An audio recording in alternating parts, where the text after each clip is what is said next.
Oh, 9 o'clock. No more Nichijou songs. Said no more.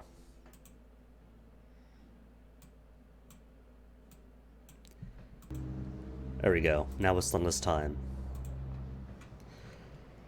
Sunless Time, I reminded myself what I was even doing last week. I remember we're a priest now. Third captain's a priest. I'm trying to be a parliamentarian this time, I think. Truth ambition, but the priest doesn't know that yet.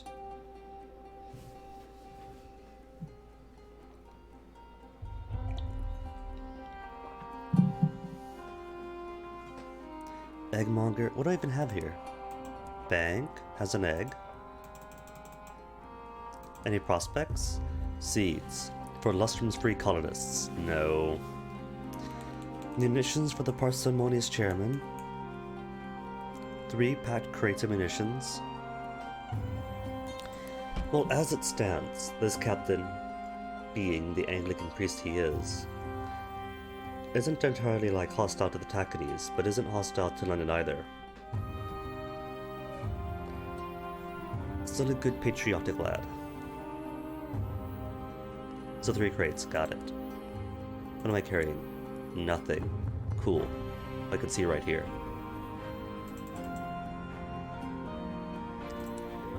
What else needs doing? Vagabond, what do you need now? You're going to London, right? Plan to track down Quivers. You want to go to... I've been making an inquiry, says the amiable Vagabond. Quivers was at a traveling Skylark band in the Blunt Instruments. They weren't very good, but they robbed the bars they performed at, so they made enough to get by. I thought the rest of them were killed in a shootout last year, he beams triumphantly. Except there was one survivor, a concertina player who goes by the charming epithet of Ratbite. She's currently imprisoned in London for some marvelous crimes. I suppose we break her out and see if she's heard from her old partner in crime. Okay. What I think I'll do from this time, if it's possible, is just not switch the cups. And then be his friend. I don't know though, cause I'm pretty sure I did switch the cups the first time I played and just had 2 friendship with him. And then the curse takes him over and pulls him into the well, but we like him enough that we pull him back out. I'm pretty sure how it goes. Because I'm pretty sure switching the cups is a requirement. I haven't checked the wiki yet, though I really should have. But yeah. It tracks anyway. Anywho, we're now parliamentarians, right? We won the election. We did, and can now pass bills in Parliament. But that means flying all the way back here, doesn't it? If I want to actually do the Parliament stuff. Flying out to Parliament, flying all the way back, getting the will of the people, flying all the way back to Parliament.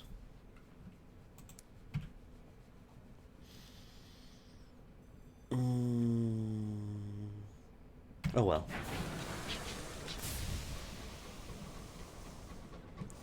Also, my weekend started off Ring Fit Adventures.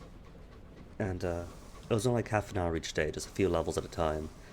And it kicked my butt. I think I was too foolhardy and set it up to be too intense. Exercise is work over time.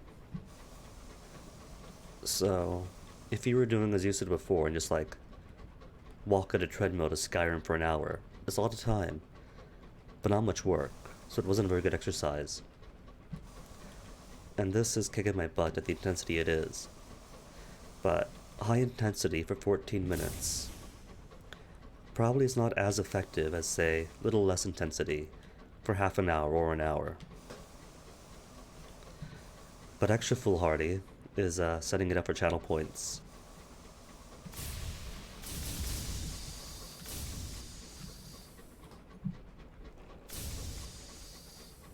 Which, at least, let me check it.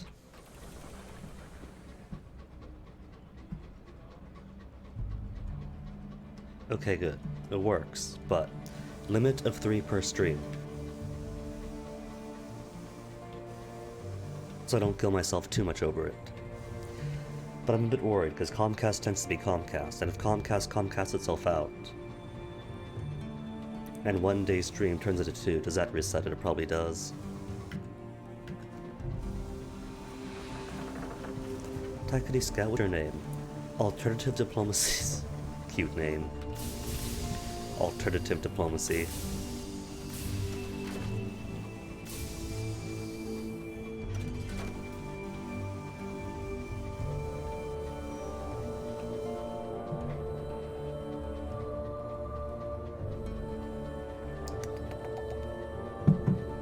Good T ratio today, but not nearly as strong.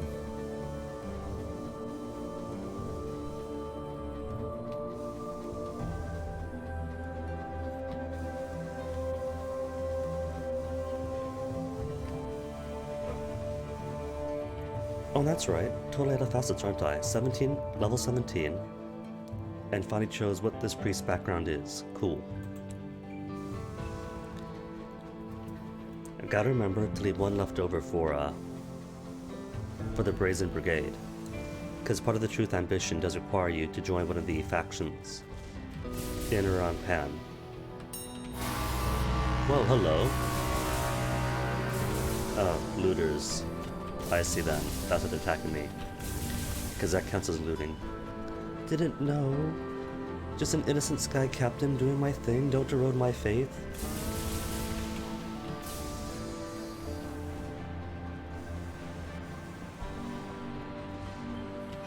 See, I'm even smuggling guns for the parsimonious chairman. What more do you want?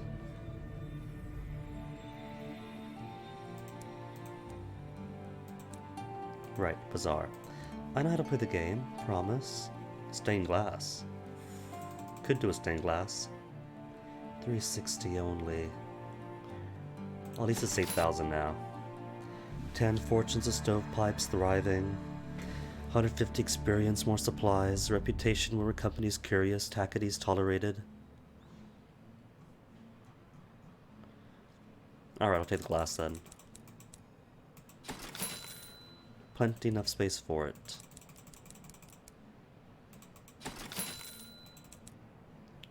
Just the one then.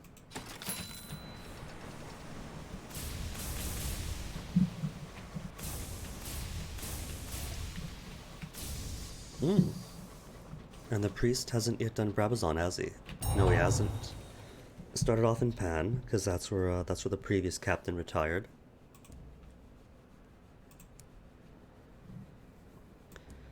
Hold on. How many things do I have? 1 permit. Oh my. So hopefully they kick me back to someplace local. And see, nobody inspects a priest.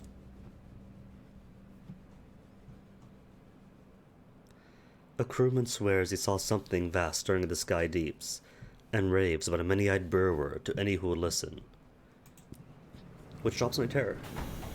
I guess the burrow's given up on me. I'm not gonna say that she hates me if she's always gonna hate me, so no point wasting any breath on that. Except for the breath I wasted.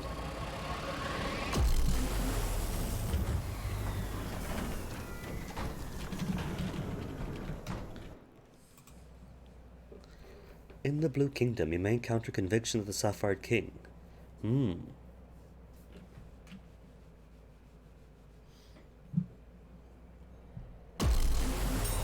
Triply making sure. Only happened that one time like 2 weeks ago. But gotta make sure live actually means live. Buttons lit, but triple pressing anyway.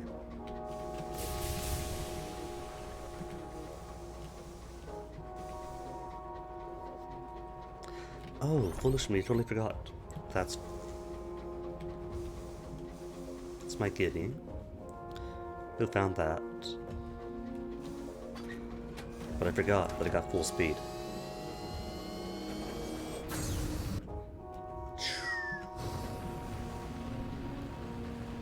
The stalwart navigator smiles and leans back in his seat as the engine roars. Cute. Right, they just got ours, so forget about them. If that was a resurrectionist, then sure, I'll fight him. But since it's just an Albion Marauder, Not too cool.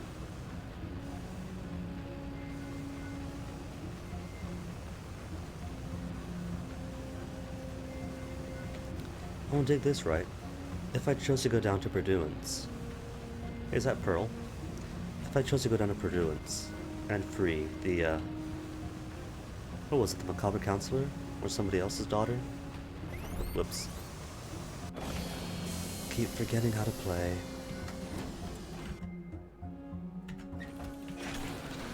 Well, because the princess and the rat are all done already, all I'd have to do, I probably could just take one round through. Enjoy a scone or a croûte? Nah, enjoy a scone. Of the people's perpetual protest. Your aunt examines a scone with professional distaste. I suppose one shouldn't complain, she mutters, but marches off to have a quiet word with the baker anyway. You eat the slightly stale scone, complete with lashings of jam and clotted cream. Tea? A recent bylaw pushed to the Restorationist Committee has outlawed the drinking of tea in Parliament, on the grounds that it is an undemocratic and imperialist beverage. Oh my. If that's a revolution, I'm not sure I could sacrifice tea for that. Port has been recommended instead. Oh. That's why. The law will no doubt be overturned soon, but for now, it creates an opportunity that I haven't got the space for. Anyway, to the Palace of Highminster. The Emperor shipped the House of Parliament brick by brick from Old London to the High Wilderness to help her govern. It didn't take long for her to go weary of the questioning of her authority and have it severed from London. Parliament now drifts free in this distant corner of the sky. It continues to pass laws, but hardly anyone pays attention. Enter the House of Commons, as is now my privilege.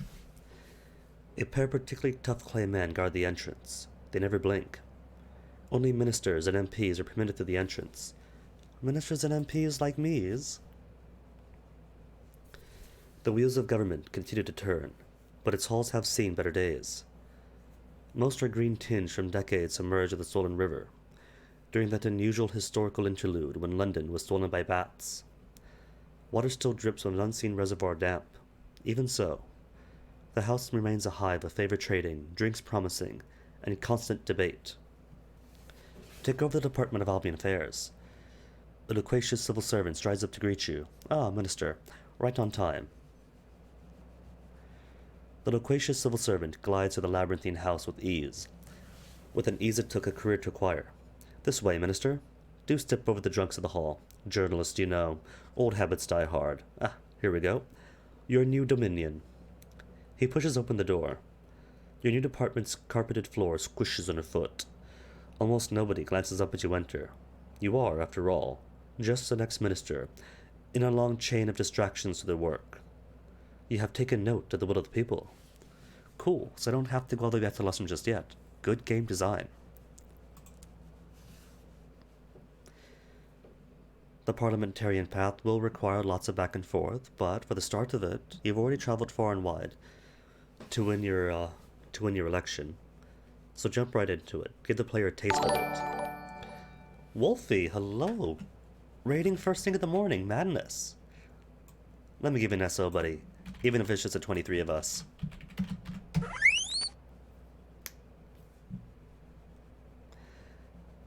And Anyong B, thank you very much for the follow. Heroes, Trails in the Sky, how'd you like it, Wolfie? Trails in the Sky, kind of the same thing here, since not Fallen London. Sun in the Sky is also in the skies, leaving lots of train tracks behind. Goopfin, hello to you too.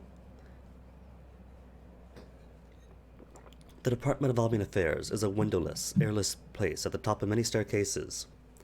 Outside your tiny office, a small regiment of clerks, led by a loquacious civil servant, busies itself with reports and paperwork, then carefully files it away in an elaborate system designed to ensure nobody ever sees any of it again.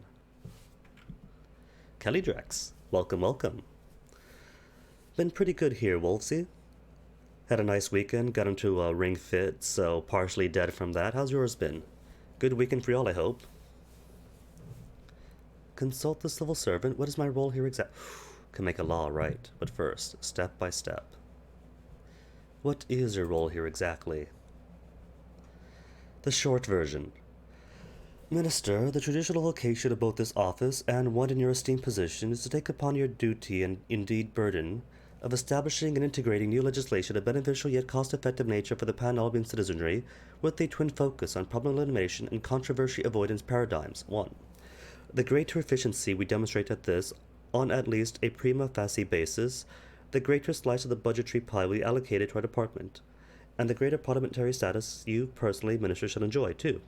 With the ascendancy comes reward, minor ones, as ministerial salaries are currently primarily a barter-based economy for beverages of noted alcoholic form due to a regrettable budget shortfall in non-functionary related positions that are typically compensated through prestige. 3. However, he adds, less enthusiastically, I do understand that parliamentary envoys at Her Renewed Majesty's most celebrated throne enjoy some budgetary flexibility to reward completed law-related projects in gratitude for the demonstration of their continued purpose and presence at the moderate to highest levels of government. 4. He smiles, a thin, tight smile. I believe that covers the basics. I can give you the long version if you prefer. Chill weekend with friends and relaxation. That's fantastic. That's the best kind of weekend. So role is make laws. More laws you pass, the higher status. Can't afford to pay you. Exchange laws for sovereigns, a throne of ours. Got it. So then, First Secretary. As first among equals, he knows more about Parliament than anyone. A useful font of information. He sits at a huge mahogany desk in a prestigious dining corridor. Your conversation doesn't distract him from writing notes on the margins of endless pieces of paperwork.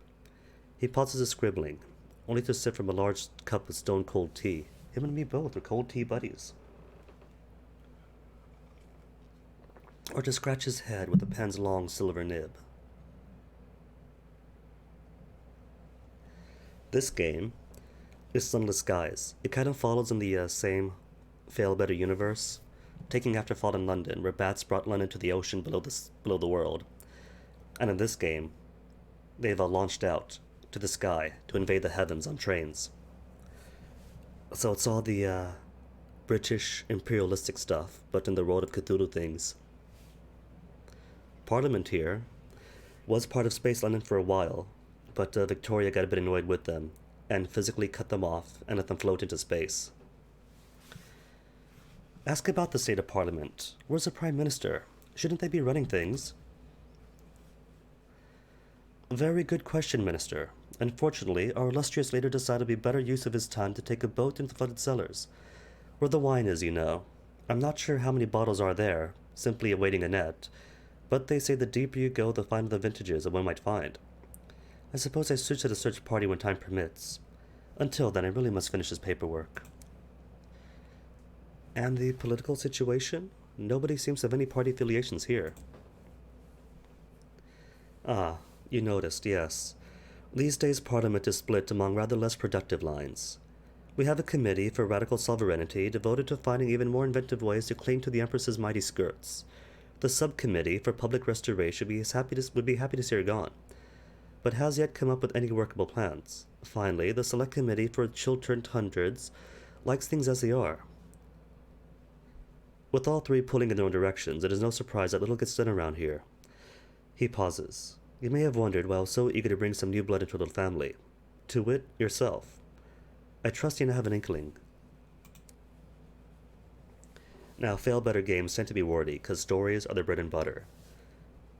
But, they get a bit more action each game. Fallen London, pure text adventure. Sunless Sea, text adventure, with the veneer of gameplay wrapped around it. But this is a lot more exciting, when we're not playing politics. And himself, what is his role in the parliamentary system? Minister, I am but a humble functionary. It was my proud duty to serve the elected Prime Minister in an administrative capacity, and as and when we're able to conduct an election, I trust to believe I'm privileged to continue as successor. Until then, my focus is on restoring this once august establishment to greatness, even if it means dragging Albion kicking and screaming back to the troublesome necessities of democratic process. Cool. And that's it for now then. We got laws to make. Visit my department? Explore Parliament? Could. But it's pretty much all locked out to you until you rise up more. Back outside? No, back inside. Where's the lawmaking?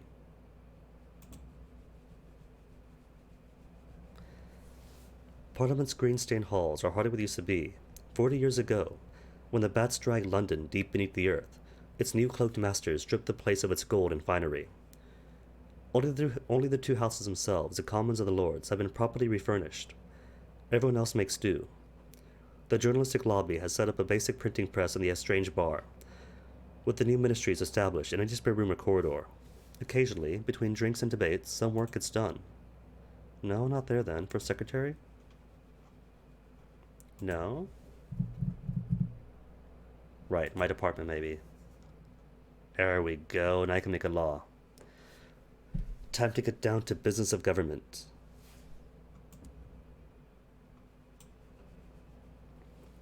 It is Monday. The week begins with endless meetings. You are spared the most tedious of them. The loquacious civil servant explains that in matters of government policy, ministers tend to be more of an unfortunate necessity than a boon. The loquacious civil servant consults the latest opinion poll. This is indeed a courageous law, he comments, in a tone usually safe for particularly unfortunate eulogy. Every day you get one action to try to boost your bill's political capital. The higher this is, the better its chances of passing it in the week. Leak compromising information. 100% chance. Invent a good sob story to sway opinion. 100% as well. A celebrity backer. 100%. And at the end, need all the political capital I can get. Sob story then. Your tale of a woe that could have been prevented by your law hits its target. When your civil servant is uncomfortable with the lie, she sticks to the script and pockets a most generous bonus at Parliament's expense. Current polls indicate your bill has no support. Tuesday. Your secretaries busy themselves assembling the necessary paperwork for a week of intense legislation. The loquacious civil servant consults the latest opinion polls. Courageous law still. Stirring speech, then, convince them in advance that this bill should be law, and with hearts, as high as it is, 100% chance. Easy, lawmaking's easy. You appeal to their patriotism. You stir their souls. You paint them a picture of a better world. Where necessary, you even talk about the actual bill. Only a tenth of Parliament supports my bill. Fantastic. Wednesday. Huge piles of paperwork await you in your office. Fortunately, you have civil servants to handle that for you. The loquacious civil servant hurries in. Minister, I'm afraid to say that so far, your political will is only clashing with your colleagues' want. I trust you have some secondary plans. Sob story. Passed, but didn't work too well. Celebrity backer?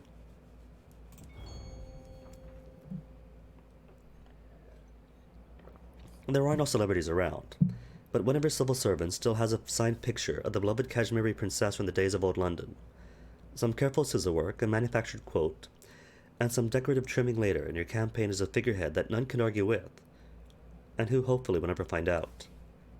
A fifth of Parliament now supports my bill. Cool. Thursday. Slowly but surely, the new law is taking shape. The loquacious civil servant dispatches a secretary to check the mood of the House. He returns, looking less than convinced. At least we have your back, Minister. Bribery campaign? Clear out the competition? If your opponents don't make the vote, it's hardly your fault. Well, that's democracy, isn't it? Or call upon the chief whip. They say the term used to be metaphorical, but these are modern times. Ooh, a physical whip form. 100%. I gotta do it. Gotta whip him. Sore, but compliant. There's much shuffling at the backbenches tonight. A few torn bits of clothing, but everyone comes to order on your command. They cheer when called on. They boo loud enough to drown out any opposition. You own the House this evening. Only a third of Parliament supports me, but there's 2 days left? Friday. The first draft of the new law is complete. The civil servants doze on their desks, eyes red raw from too much late workings by candlelight. I believe you are starting to see some success, reads a loquacious civil servant's latest note. Whatever you're doing, I highly advocate its continuation and or escalation, to be deleted as appropriate and with the greatest possible respect. Whip again. Still 100% chance. Gotta try the competition though. Different things. Oh well, Wolfie says whip. So whip again it is. Whip all the politicians. Same text though. But just under half of Parliament now supports the bill. 44% chance success though. It is voting day. The first draft of the new law is complete. Civil servants dozing their desks, same stuff. The loquacious civil servant is good news. Minister, I have on good authority that the House is seriously considering backing your new law. Of course, you did not hear that from me. In anything other than the strictest, most actual sense of the word. You've done all you can. It is time to put it to the vote. It's a non-zero chance, but you know video games. If you have a 90% chance success and a 10% chance failure, that 10% chance is massive. Voted down. Despite your efforts, you are unable to convince the House to rubber stamp your bill. As everyone files out in search of drinks, you see one of the first secretary's clerks waiting for you in the corridor. She shakes her head, conveying her superior's disappointment. Oh. Delegations are waiting in London, Port Prosper, Brabazon, and Purduance. Cabinet reshuffle. You are transferred to the Ministry of the Environment, Food, and Monster Slaying. Well, Brabazon is close by. Same role, exact same role despite department. Alright, let's go then. Food I'm good on, because Brabazon is just literally right next door. If I can get my train good at facing forward.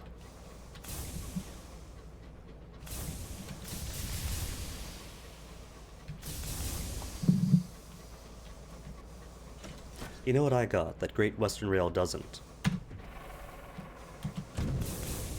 Great Western Rail does not have a weapon forged in the language of the Suns themselves, do they? No, they don't.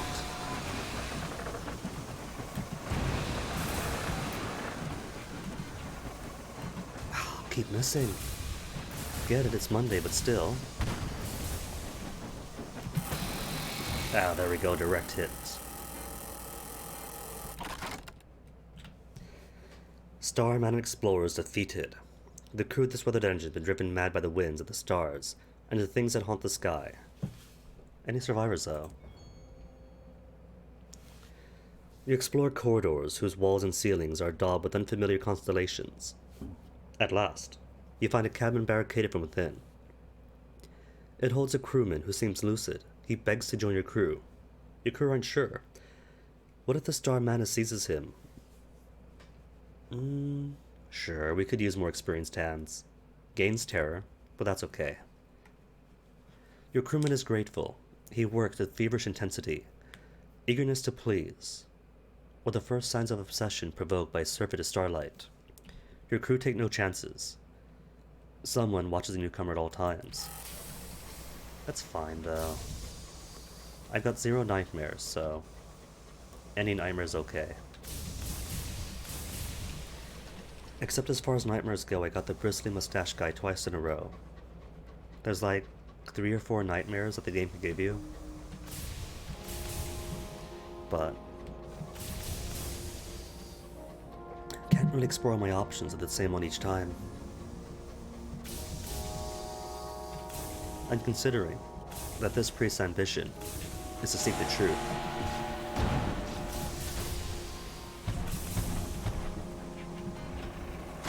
The nightmare in which you think the stars are watching you would have been highly appropriate.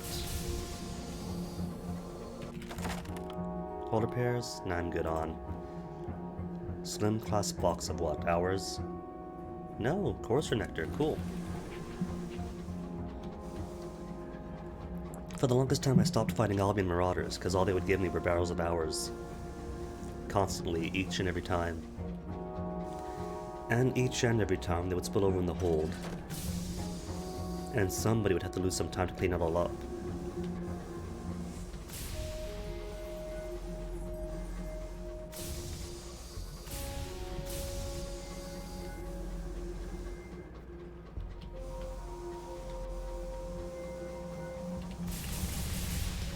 Next up, Brabazon.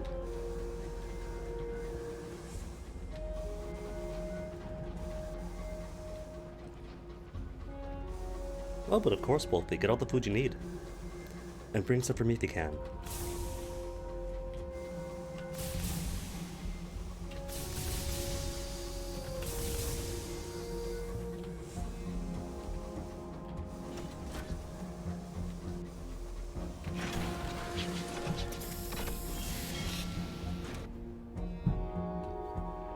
And Clay Conductor could finally come on board. The hulking clay man in a heavy coat stands on the platform. The clay men were an underclass in old London. Very few of them came to the skies. This one holds an urn to his chest. You're a captain.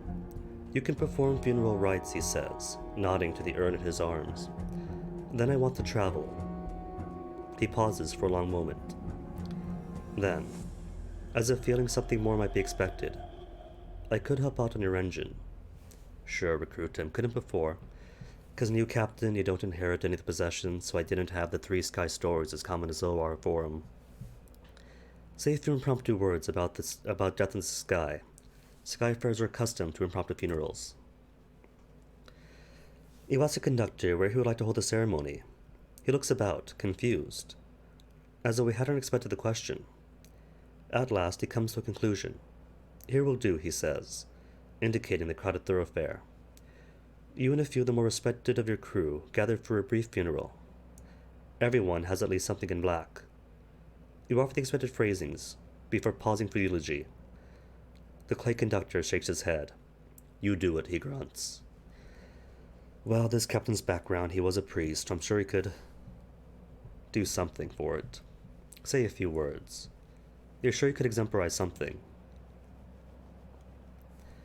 You render up a bounty of platitudes, benign wishes to the beyond, and modern remembrances of his departed friends. The conductor frowns stonily, realizing he needs to give you at least something to work with. He could sing, he manages. You work a line about a man of clay with the voice of an angel into the eulogy. The conductor seems satisfied. Where is your engine?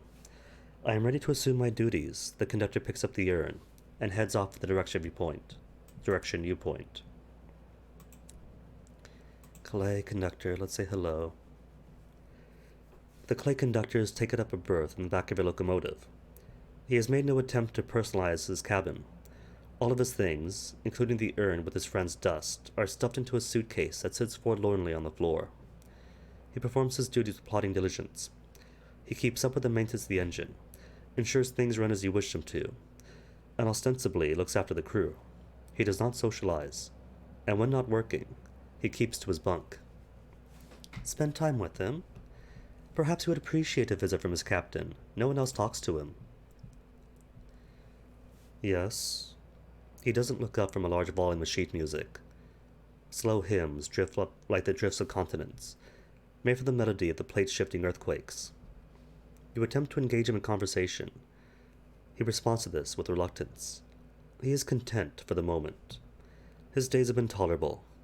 No, he does not need anything. When you eventually give up and make to go, he seems relieved. Right then, let's fix his voice.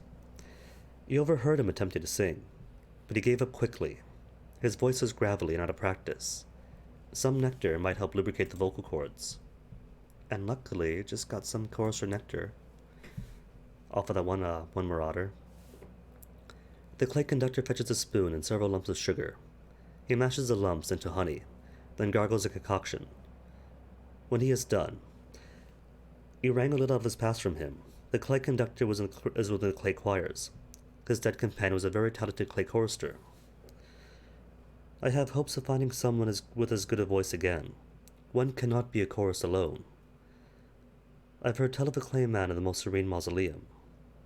The clay conductor trails off, clear to design your assistance, but unsure how to formulate the question. He stares at his feet instead. So cool. Take him to the most serene mausoleum. But first, work tour. Listen to the will of the people. A delegation has been sent to petition your role as minister. You listen with appropriate amounts of care to each person who begs a moment of your time. The majority are local issues, not worth bringing up in Parliament, which defeats the point of the entire system. Occasionally, inspiration strikes for a new law. You promise with the practiced politician sincerity that even if there is nothing you can do, you will do it to the best of your ability. They seem mollified by that. Mollified, but they should be horrified. Okay, Bazaar's got just hours. Don't need that. Just give me the fuel. Din maneuver. And back to Parliament.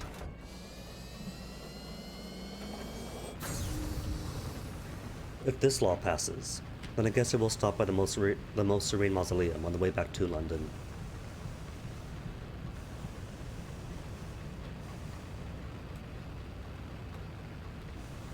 The Clay Conductor's whole thing isn't too difficult. His office request line thing, but it takes a while. Especially since eventually I'll have to, like, respark the Forge of Souls. And that's its own thing.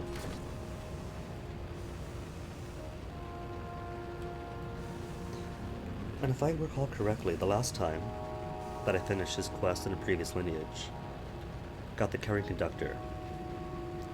End of the line, sacrifice your voice to give, voice to the copper companion who was built. And he says no and stops you. But you could get it where he doesn't stop you. And you did give your voice or his voice to the copper companion.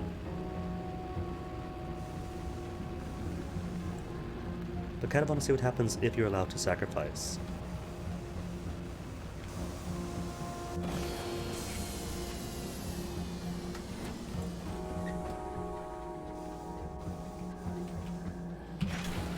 Great Western Rail can't go backwards, can they? Not after spinning the circle. Can they spin? Do they drift? No, they can't.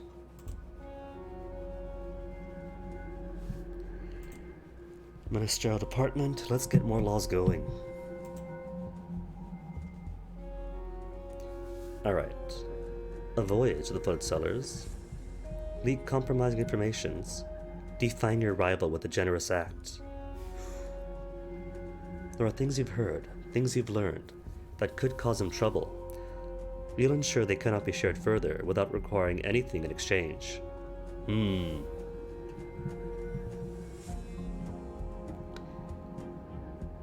Dang, I've only got 2 salon-stewed gossips. Oh, that's right, because this captain just started on Friday. So they have nothing on them.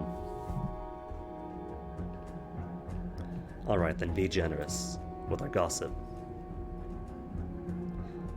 And right away, a 10th of Parliament supports a bill. So maybe, even if all of them pass 100%, some pass better than others. As the embers of former black male material drifts away, you shake hands and confirm the support of your biggest rival. They had better remember. Tuesday. Dig up dirt on a rival MP. 100% chance. Intimidate the backbenchers, they squabble so. Let them put their voices to good use. See, conducting a survey of the protesters outside sounds like a good idea. But something tells me I want to be more underhanded. Especially going by the recent elections. Deal with the rival MP then.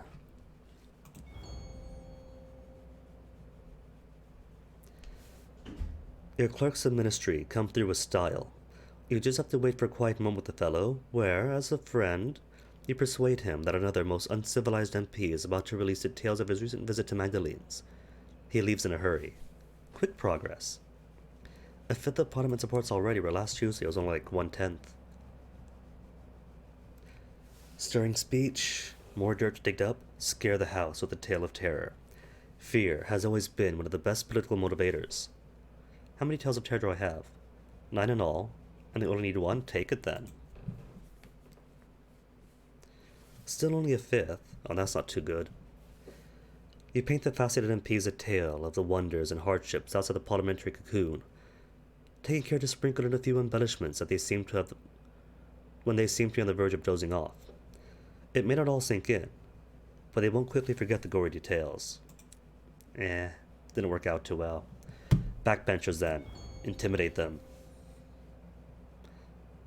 Still a 3rd. Well, that's okay. A careful series of threats and bribes does your dirty work better than you could have hoped. The yapping hordes eat up your words and agree to support you. Alone, they might not be enough to push your agenda through, but it certainly won't hurt. Friday. Speeches, more dirt, more intimidation. More dirt digging. Just under half support me. 45% now. 1% better. Still failed. Despite your best efforts, you're unable to convince the House to rubber stamp your bill again. Delegations waiting in Carillon, Lustrum, and the Most Serene Mausoleum in Woolbury. Well, lucky. Headed to the Most Serene Mausoleum anyway.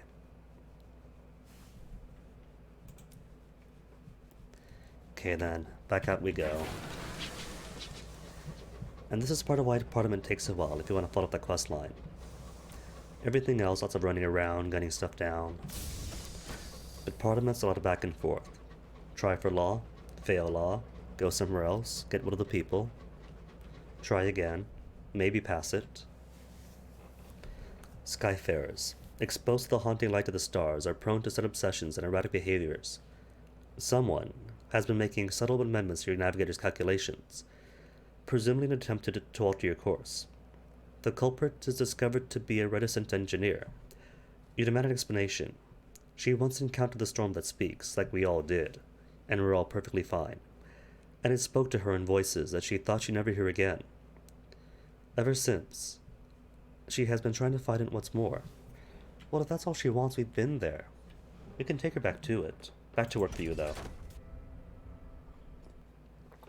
Partial success. You administer a stern word, and a reminder of their duties.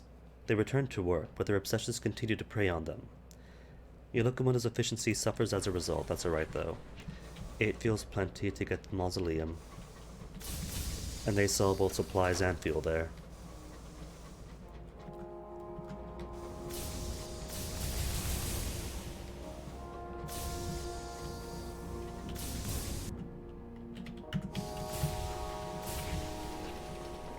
I think I'll go around this way, get the map cleared out.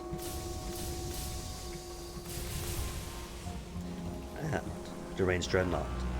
Chance at a weapon off of them. But every time I tried, I got nothing.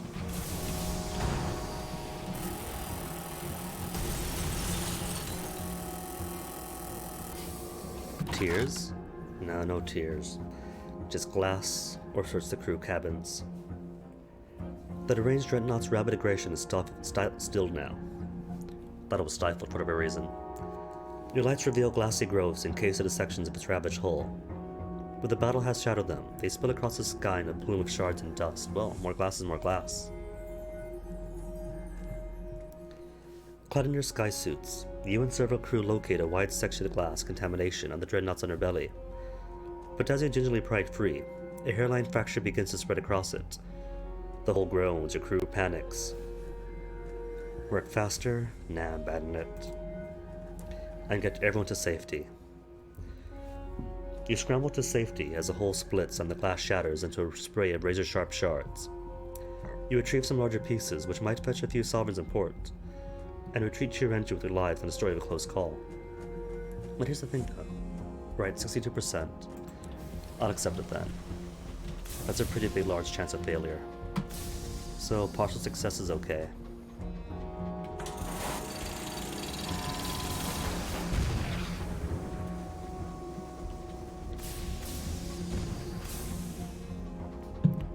If it was 100% chance success, and still partial success, then I complain, as I often do.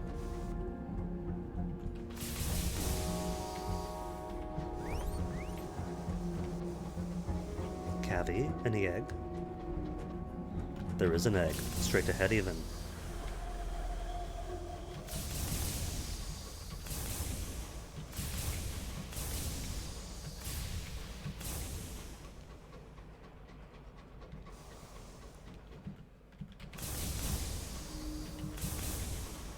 Any curators too, to believe.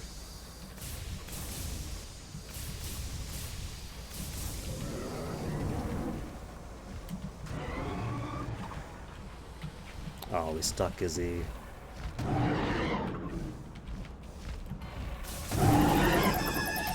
It's alright though.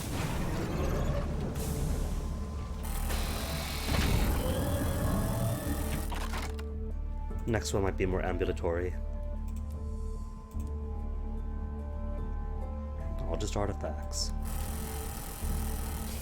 Not too bad. Short on artifacts and could use more, but still.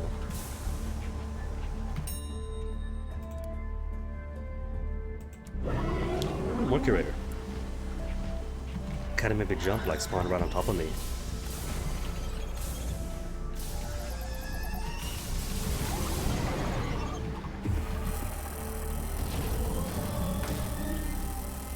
Might have to downgrade. This weapon's way too OP.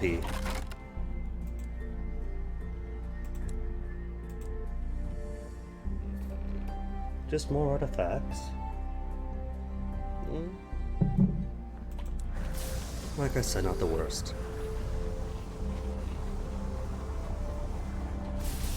Was just hoping for the rare drop that it might be captivating treasures.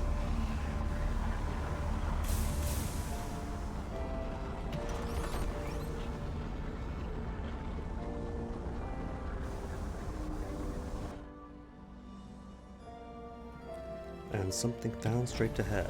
More eggs? No, just rocks. Rocks and barrels of ours.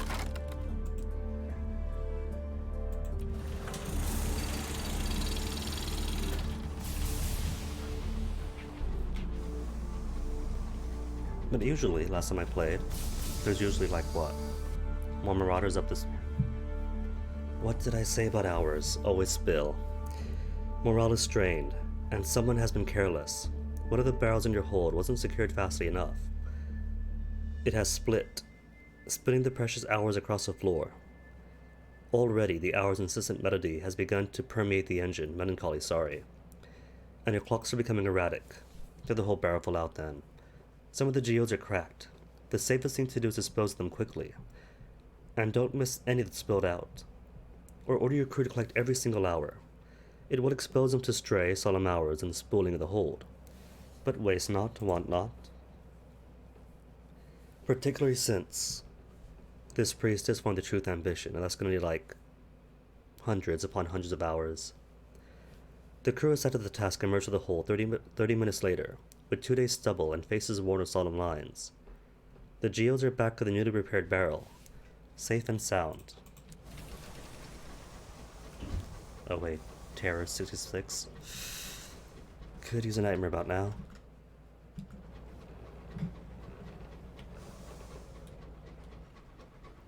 $100 terrors you don't want to hit. The more terrors, the more things happen. To culminate in a mutiny that has a really low chance of passing.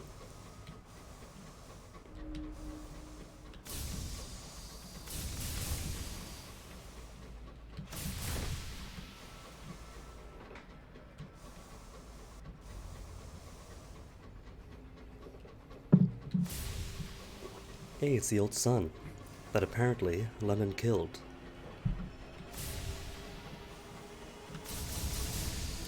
If Queen Victoria is to be believed. Big if.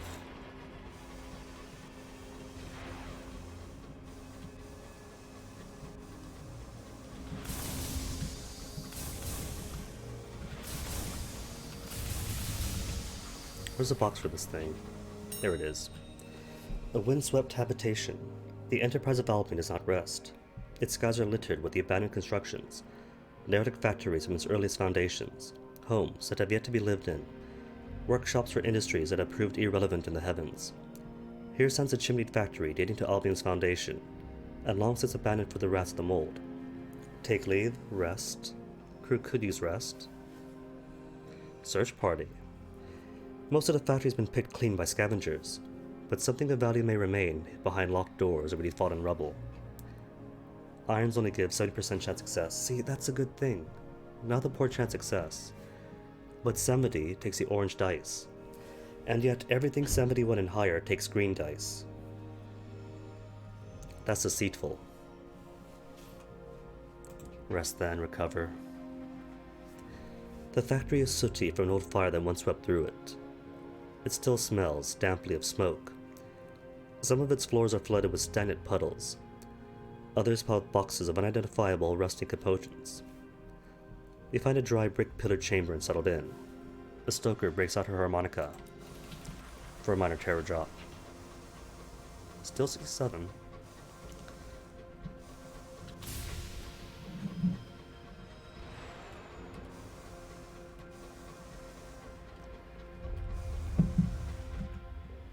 Nope, too high up.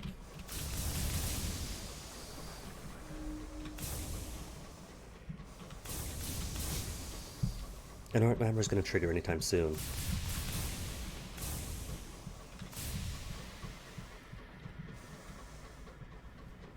They have a chance to trigger at any point above 50% terrors.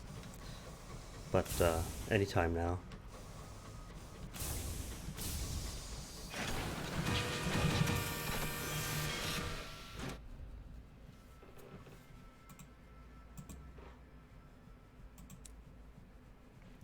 Down to 58. Cool. First, what are the people? Exact same text. That's alright though. It is part of the process. Now then, Clayman. The Clay Conductor seeks a new singing partner. The most serene mausoleum is full of mourners, tourists, and aristocrats, seeking to reconcile themselves with death, one way or another. The clay men are conspicuous in their absence. The clay conductor lumbers gloomily among the mourners, searching fruitlessly for someone who resembles himself. Eventually, the tree registrar appears. I'm sorry, she tells you. Your friend is making people miserable. You explain your situation, and she relents. After brief consideration of those interred in the mausoleum, she suggests you seek an audience with the engraved mourner, a man of polished marble. He's one of the deathless. Cool. We got favors. We can do that. The most serene mausoleum houses more than just a prince consort. Under its roaring spires, the empress keeps her most favored courtiers. These lucky few are provided with every luxury they might wish, and a generous stipend of hours. The only condition of this bounty is that they are dead, a legality only. They cannot possess property nor hold political office as a result. They are the deathless. Okay. Entertain a request from the Cobra Counselor? Nah. Just consult with the engraved mourner, a man of alabaster and marble. Cold, and ancient as an antique statue. Might he have an interest in clay choirs? The engraved mourner consents to a meeting in his many pillared chambers. They sit on couches of blue stone and drink wine in ivory cups. The conductor hunches, his form far heavier than the furniture can support, while the mourner reclines elegantly upon his divan. After polite introductions, the conductor demands, "Why do you look so different?" The mourner smiles.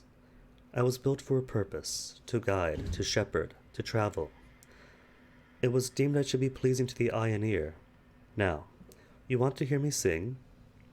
His singing is somber, and cold and sad. The clay conductor shakes his head. "No good.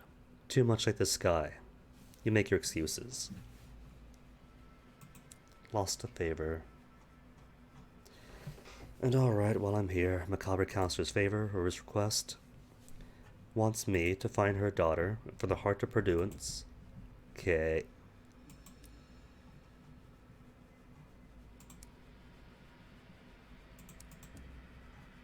And shop just got crockery. Crockery is not so important to me.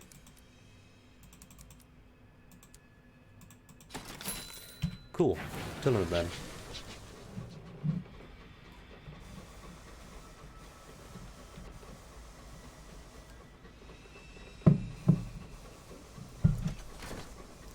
Through the massive graveyard that makes up the north of London.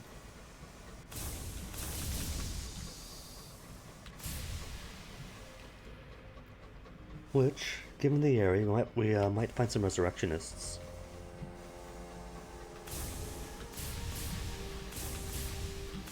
Right on schedule.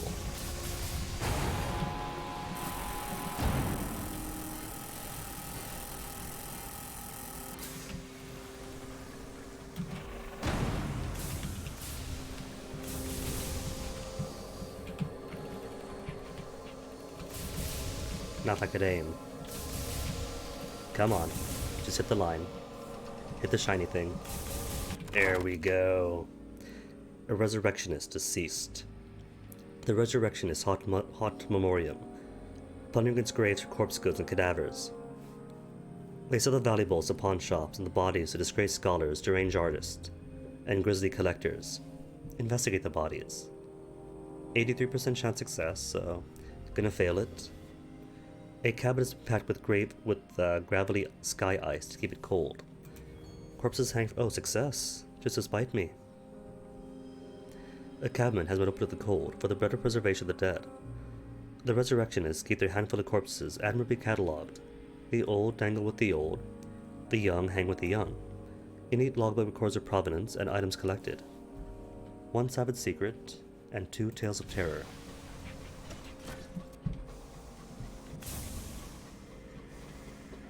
If I failed it, it'd be more terrors than tales of.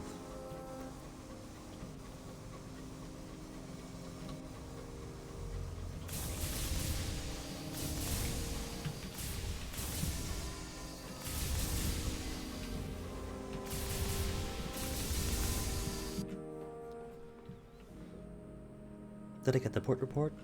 Do I have one? Can't remember. I think I'll stop by the ministries first, see if I have port reports to drop off, do so. Then St. Dominic Station.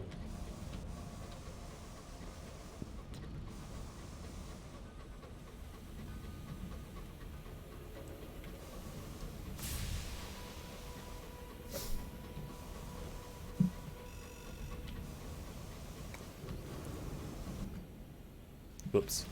Too far right.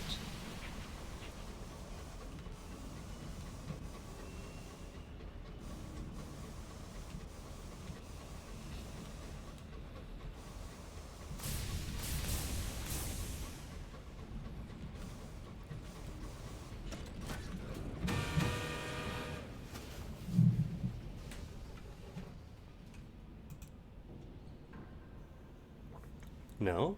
So you're telling me that I stopped by Brabazon, Parliament, and the Musserine Mausoleum without any port reports? I get that it's Monday, but I'm sloppy. What if I spoke to him first? Now I can deliver port reports, that's why, so I had them. Just had to speak properly to him first. 3 gratitude and 300 sovereigns. Cool. So permits, pursuance. Since this captain has no reason to hunt down dreadnoughts, need all the permits I can get.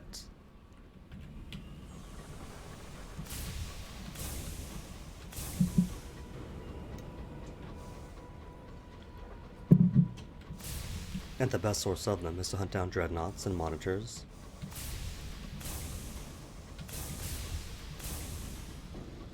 Or sit around the reach for a bit and give port reports to the parsimonious chairman.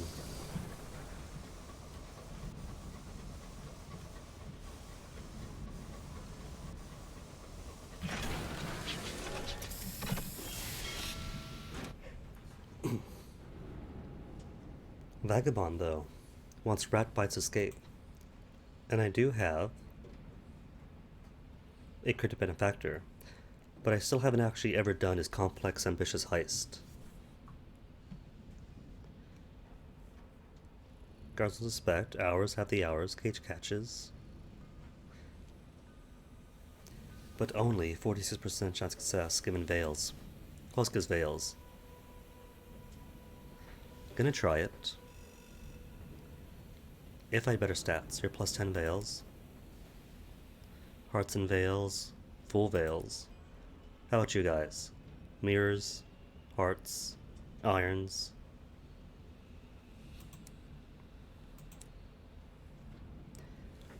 I need 1 cage catch. Cool, got plenty of those.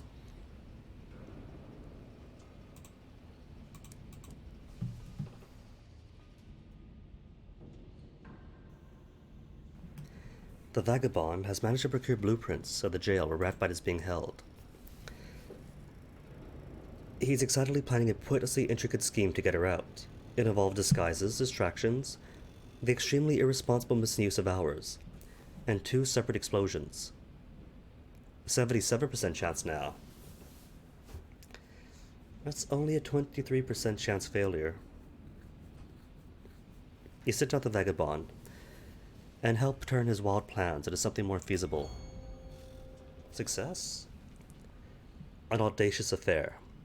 Your heist proceeds without a hitch. By its end, there's a smoking hole in the side of the jail, from which inmates scatter. Most of the guards are still attempting to exit their command post, slowed by a tide of hours, and your caged catch, now uncaged, is rampaging in a manner likely to keep the rest of the guards thoroughly occupied. You and the vagabond remove your disguises and burst into Ratbite's cell, dragging her for the smoke and the chaos. The vagabond is racked with laughter as you return to the engine with Ratbite stumbling between you. The vagabond's respect for you has grown.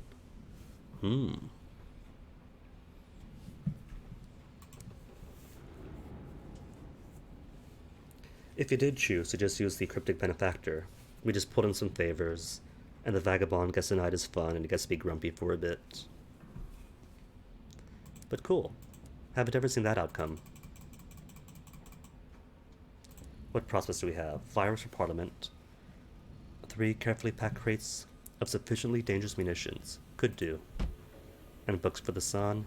Nah, not headed that way. 3 crates, right? Easy.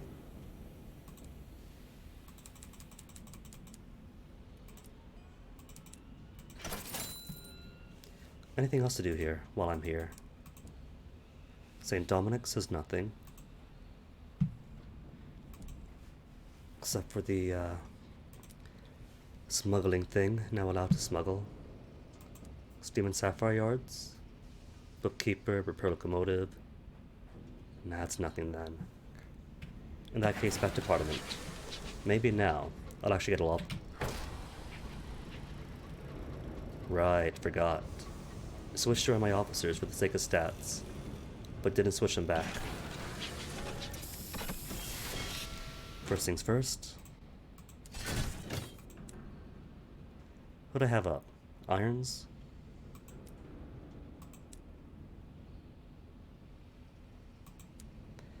I think that was it, right? 82, 47, 70.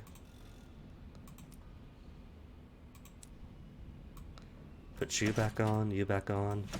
Cool, let's go then.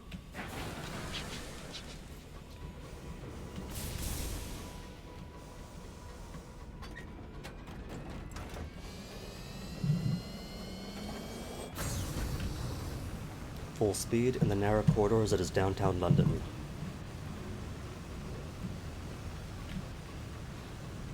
And with full speed, or full steam. It's double damage if you crash into anything.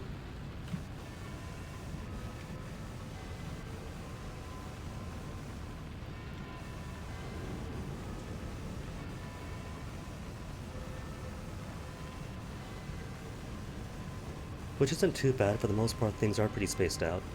A few narrow corridors, but not as bad as down here. Like, what is up with this area? Could have been one big island, but no, they chose to put the most narrowest of valleys right in there.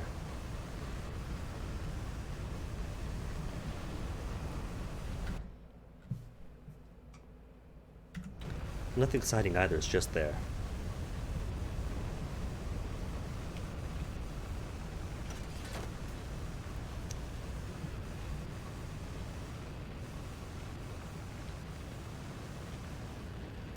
Which is why I say what they should have done is make environmental damages more damaging, not just like impact damage, but say turrets that aren't just background decoration, but actually function against you. And maybe more spawning dreadnoughts if you chose to attack London or be an enemy of the stovepipes, giving you reason to use that narrow back alley in the way back of London. That night, your sleep is peppered with uncomfortable dreams. The sky of your dream is blazing gold. It is peppered, no crowded with suns. Suns piled on suns, like the growths in a miser's hoard. The light floods you.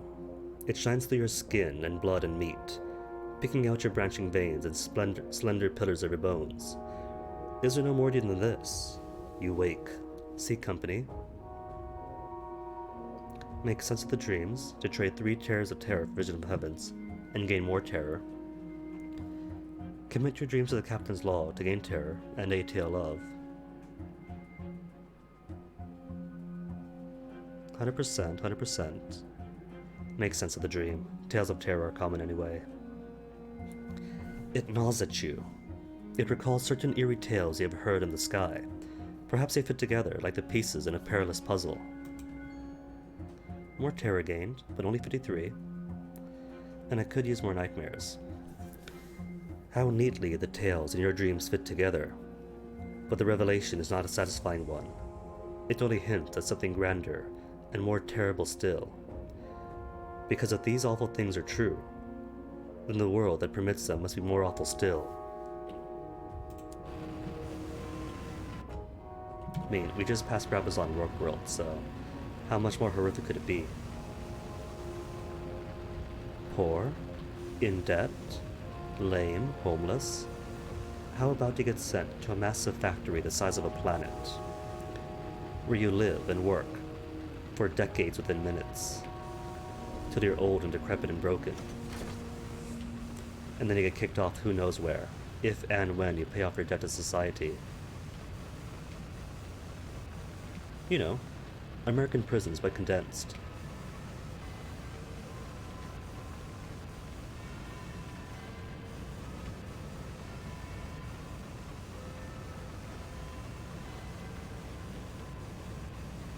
See, this game has all sorts of horrors in it, right?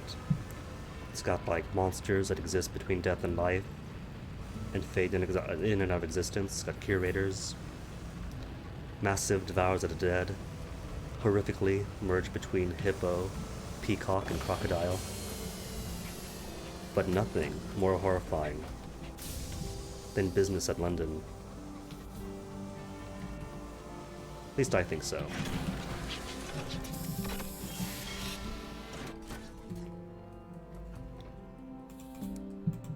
Alright, Parliament, you wanted fireworks.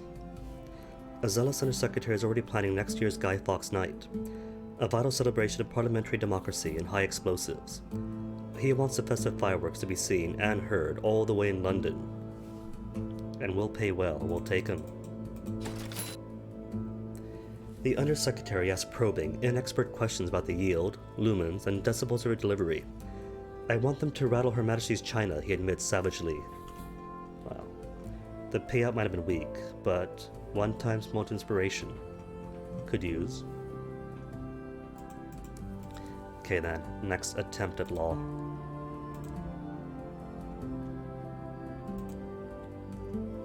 Not for secretary. My department. Cool.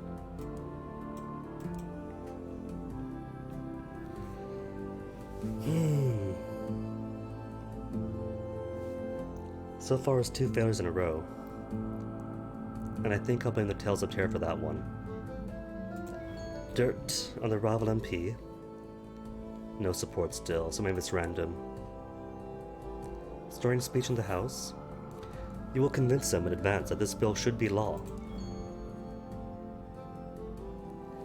You appeal to their patriotism, you stir their souls, and still only 1/10 the Parliament supports. Good sob story, celebrity backer, bribery campaign. The best part is that it's such accepted corruption you can put on expenses. Every MP you approach sniffs, bristles, and makes it abundantly clear that they cannot be bought, they cannot be influenced, and they cannot be corrupted for a small brown envelope of cash. But a large brown envelope, that's different.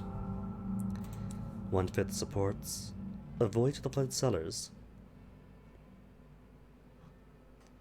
A few gifts and some pre-fall wine will turn their opinion in a hurry. There are small rowboats near the wine cellar entrance, down the stone steps to the freezing water. There's no light down here, but whatever torch you bring. The rowboat clinks against bottles falling from the many shelves. Greyfields, 1882. Motorways, 1872. The master knows Mr. Wines liked to use it cold at the Solden River to keep its favorite at the right temperature. You emerge with enough to get the whole house tipsy. Under half Parliament supports. Ooh, that's a big jump. And it's only Friday. So what then? Backer, sob story, compromising info to the press. Your friend, the phlegmatic journalist, is usually willing to be a conduit. All leaks take place in the estranged bar. The phlegmatic journalist is happy to spread the word about your bill in exchange for a few fresh bacon and a fellow ministers. True or not, it hardly matters. The squatted little rag he and his colleagues crank out between liquid lunches may be read by everybody in Highminster, but it's taken seriously by nobody. You weave a fanciful tale and are credited as a source close to the First Secretary. It is a scrupulously honest title. Everyone is in close proximity here. Half of Parliament supports. But still, it's getting better though, from 44% to now 49% now. Passed. Our first success. A new law is made. Your proposed law is fiercely contested by the House. Fortunately, as nobody else has actually read it, none can give a particularly cogent argument against it. When the dinner bell goes, even its archest critics are happy to vote for it if it'll get them to the dining room before the sausages are all gone. All that remains is to take it to the throne of ours, where the Empress will choose whether or not to grant her royal stamp. As you follow the house, you see one of the First Secretary's clerks watching. She nods her head approvingly. Your status in Parliament is clearly on the rise. Every time you successfully pass a law, the House of Commons become wiser to your tricks. Succeeding will become harder each time. Oh no. Thank you, Wolf. Cabinet reshuffle. You are transferred to the Department of Imperious Acquisitions. And what the people is where now? Not going to tell me where it is.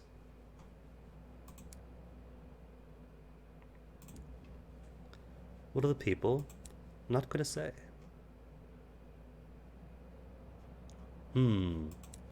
What about? Right, because maybe not till after I pass the law over to her eternal empress, whatever. Alright, then I'll take the tea.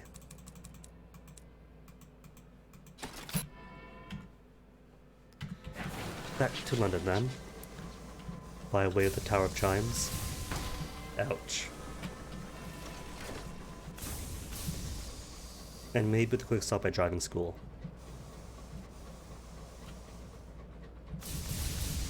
Is it one? But I could use one.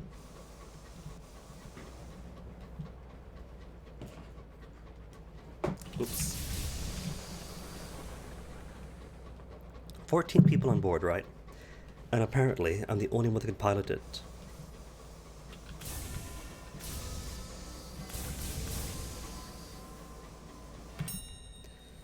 Humble wooden coffins pepper the sky here. This is a bully's acre, a pauper's graveyard. There's little room for the dead in London. And I am a priest, so pay my respects. Silence, as coffins drift past the windows.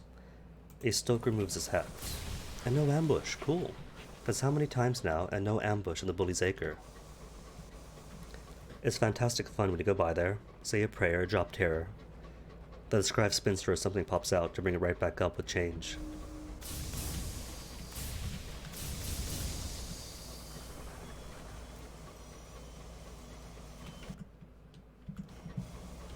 Cool, straight east from here. Wait a minute, didn't get the port report again. I keep forgetting.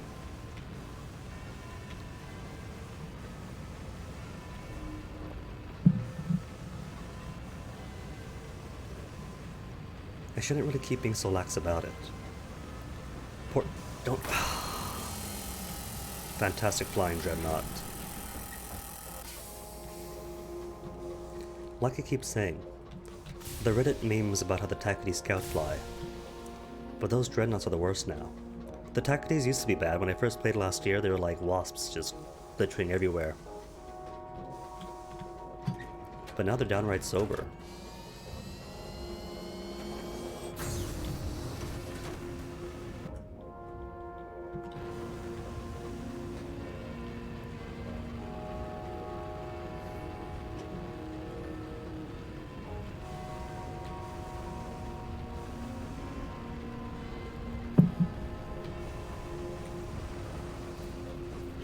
A is a storm that speaks. That I can't interact with. Oh, now I can. So the storm then automatically rumps you out of full steam, doesn't it? Here in the other storm, the winds ease. You are ringed by scudding clouds. A powdered radiance illuminates your engine, like the ghost of sunlight. Purple lightning treads the storm. The voice on the wind clamor till a grumbling of irritable thunder stills them. Speak to the storm. 98% chance success. Read a word I can't. What am I missing? The storm is not inclined to pay you any heed. Need his attention first. No opinion on me, doesn't hate me. Alright then, speak to the storm. Lightning flickers in the clouds, shedding gargantuan shadows that tower over your engine. Are there secrets to be learned from the storm? Voices on the wind rise and answer. One crewman makes out the sounds of his mother, calling him home. Another hears a sweetheart they left behind. A third hears a guttural, questioning voice. His knuckles whiten at the spanner he's carrying. The voices are indiscreet. You learn much about your crew. And you, what do you hear?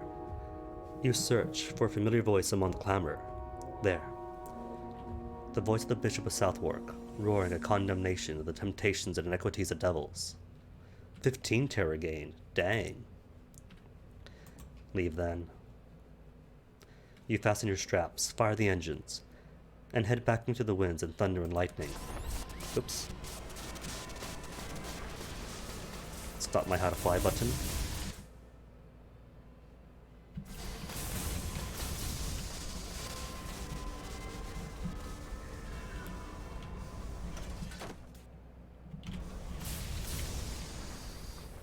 Where's that thing up here?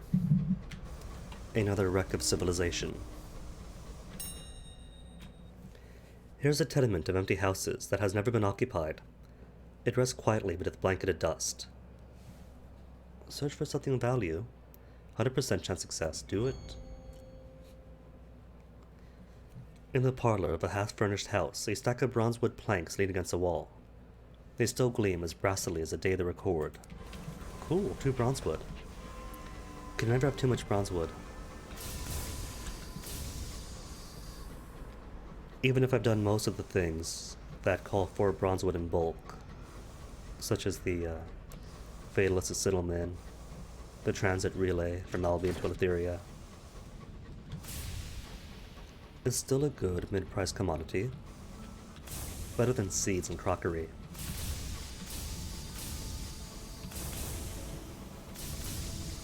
And munitions. Gotta stop carrying munitions.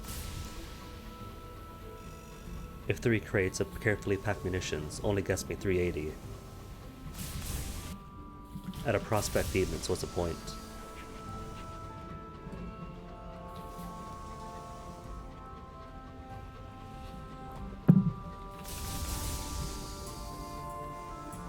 If that's the market, might as well carry crockery then.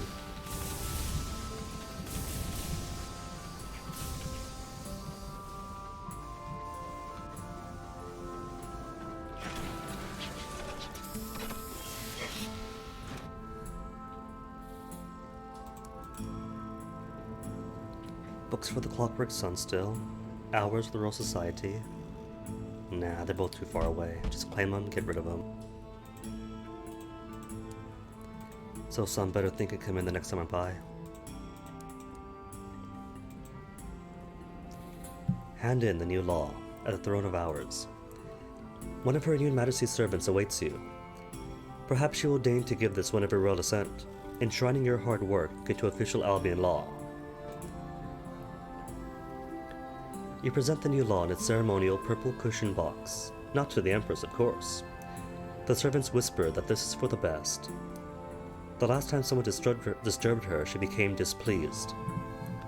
Instead, a page takes the honor of removing the finely written vellum scroll from the box, ceremonially tearing it from the bottom to the top, from top to bottom, lighting it on fire, and ceremonially stamping the burning pieces to ash. A parliamentary envoy awaits you outside, bearing a bonus for having got the new bill at least this far.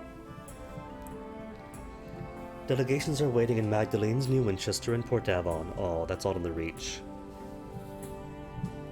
It's alright though. Do I need anything in Port Avon, New Winchester, Magdalene? So I could check up on my people in Lustrum.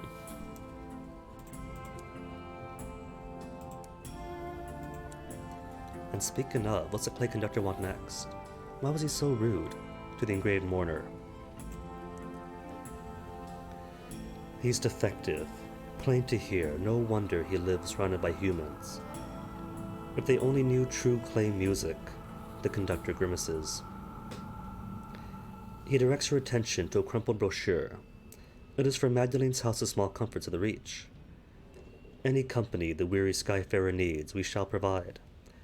Anyone he could think of, those of a rubbery persuasion, the company of the dead, even Clay Company. The conductor taps a page. We shall see, can we? Trouble is, though, that passage to and from the Reach, at least first class. 11 permits? Cool then. Got more than enough. Where'd I get 10 from? Because I had 1 last I checked. Ah well, it doesn't matter. Point is, I have them.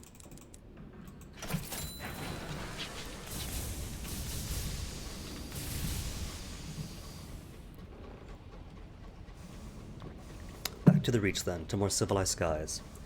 Think when we get there, the itinerary is going to be Magdalene's, then New Winchester, and from there, see what prospects they have, and make my way to Lustrum to pick up hours of my crew's been working on. See, I'm a good captain. I don't just put my crew to work to slave away on the engines. I broaden their horizons and give them training in all sorts of fields. They all signed up to work on the train in space, and instead, they get to mine for hours in the cold and the dirt. They wouldn't get to do that back in New Winchester, or on their homesteads. So really, they should be thanking me for all these new opportunities.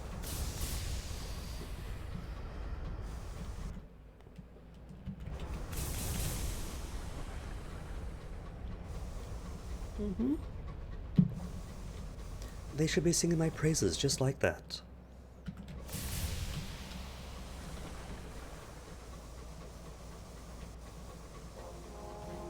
And if they do hit the motherlode, they'll all get 1 shiny penny. A bonus. Who else gets a bonus in this unforgiving world? Do they get a bonus if they work in the work world? Of course not. They barely get food down there. And friendships that last a lifetime. So many other burnt out miners in the... Oh. Didn't see him, that's cool. Cracked glass. Oh. That's a rare one. Recent damage to your engine cracked some of its windows. Now, boisterous winds have shattered them entirely, exposing your crew to the madding light of the stars.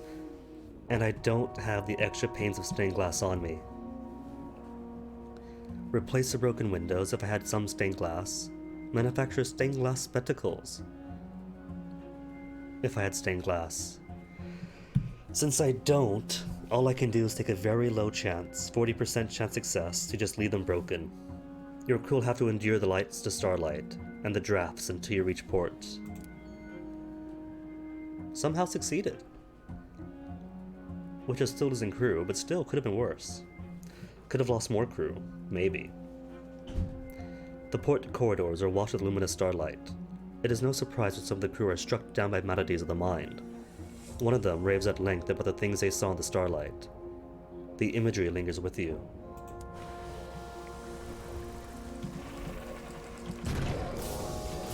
Okay, cantankerous, or at least good eats. You wouldn't think, right, that practically living rock isopods are good eats on them. Well, you have a cannery, and the cannery bores deeply. Back to the Reach then. Present to customs, nothing to declare.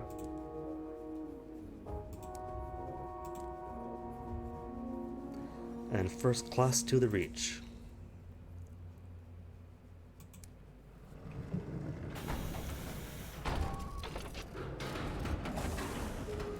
Ding dong bing bong.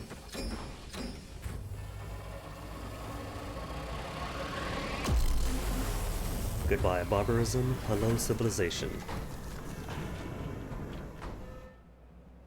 You see that? You can still launch your weapons, even if you're gone.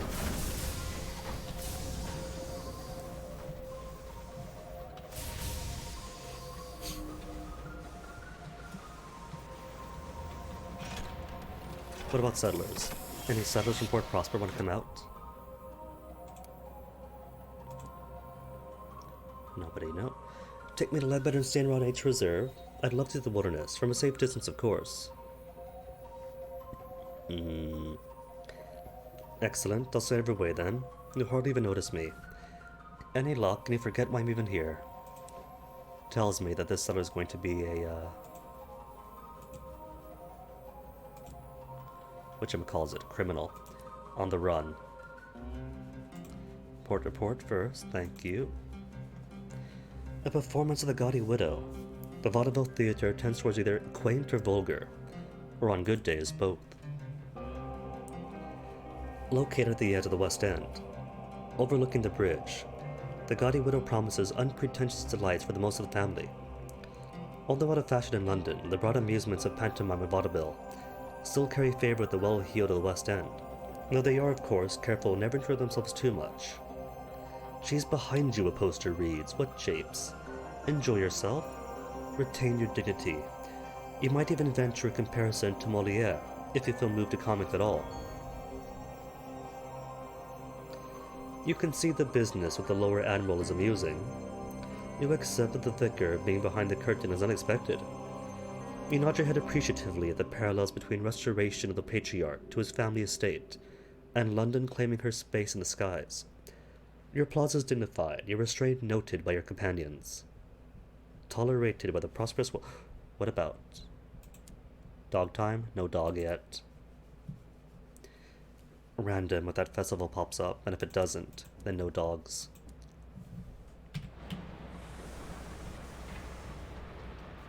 Next stop, Magdalene's, New Winchester. And by that point, I think a first break shall be in order.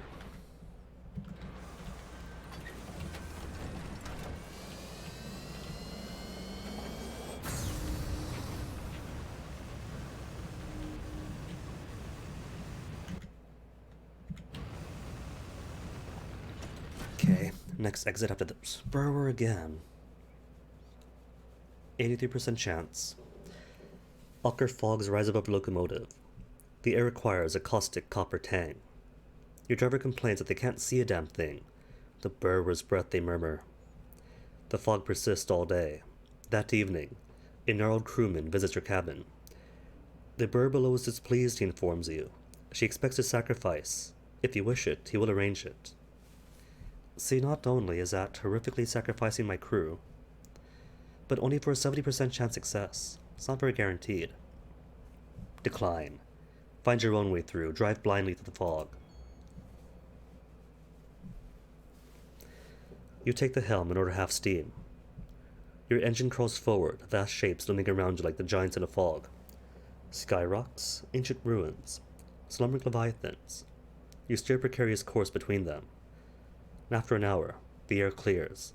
The fog parts like a music hall curtain, and the state of the sky is revealed ahead. You are free for now.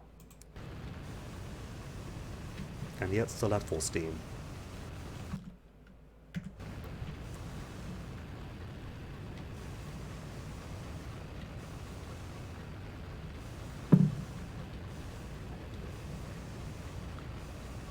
Alright, trying to go blind now.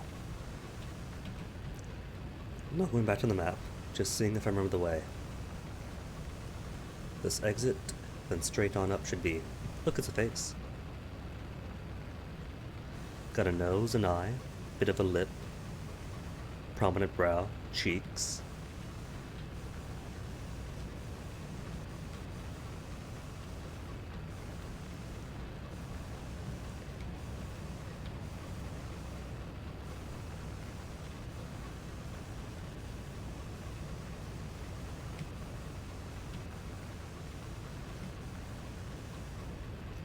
The next station is Magdalene's.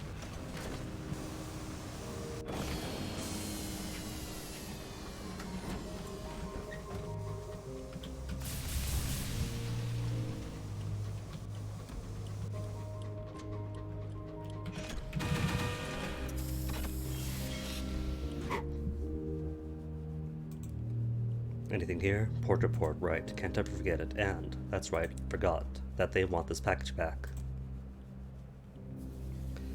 A nurse from Magdalene's opens the crate and breathes a sigh of relief. Finally, our prisoner's honey. We're almost out. I can't thank you enough, but I can pay for your troubles. Cool. Easy, 200 sovereigns. What are the people? Got it. Now new laws can be made. Where to, though? Solace chambers? Request a clay attendant for the clay conductor. The clay conductor wishes to know if they'll perform the music of the clay choirs. The attendant cannot hide a small frown. Ah, we've not been asked for that in a while. Let me just go and talk to the lads. You're invited to take a seat. The clay conductor is already expecting disappointment. Sometime later, the attendant returns with 3 weathered clay men. Their skin is cracked and craggy. Their eyes are rheumy, clouded as pearl. They launch at a song, eerie and low, redolent of drudgery and despair. The clay conductor leaves before they finish. They were clearly attendants in disguise, he tells you scornfully. Even the singing, a thin facsimile like everything else.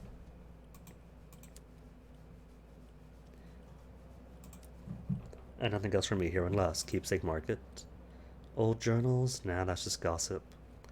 Gossip for what, 60 sovereigns? Nah.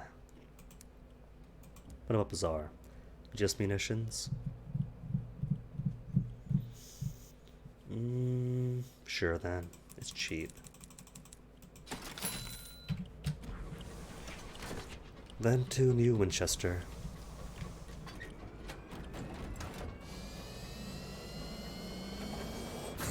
Though I should keep an eye out for marauders, because marauders here give loads of gossip.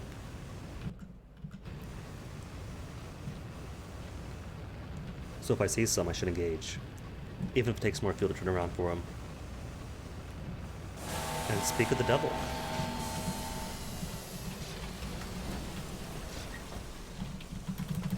Weapon? Does weapon not work? Have weapon? Why is weapon not firing? Oh, right, I'm dumb. I forgot. I think it's not working, because I was smart enough to use it, mid-transfer between regions. And I might have broken something. Oh, 2 marauders and I can't engage them.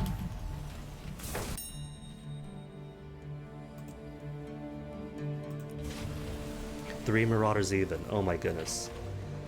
That's 3 gossip minimum. Potential for 6. So much loot unlooted. It's alright, that's an easy fix. All I gotta do is like go back to title screen and come back around. But still... Your navigator saddles up to you. Air. You been keeping up with the dailies, Captain? He unfurls a yellowing newspaper. Your passenger from Port Prosper has her face splashed across the front page, beneath an impressive and improbable list of charges. The Ministry of Public Decency is offering a hefty reward. You'll ponder this. A criminal, eh? No need for rash action. Rash action. Your passengers are wanted fugitive. She does not know that you know. A quick change of course back to Port Prosper is entirely possible. A swift extradition for her, a well-deserved reward for you. Or you could continue on to her destination. Who knows? She may have reformed. You may be sympathetic. If she's on the run, she may be willing to pay handsomely for her transportation. Well, it's not my business, is it? I just have a train to run. And besides, who's to say that my crew aren't criminals? All just picked up from random locations. Unknown people plopped up from the circus. Bright-eyed idealists from the Empyrean. Hermits from all throughout Eleutheria press-ganged to join me. Probably the worst among them.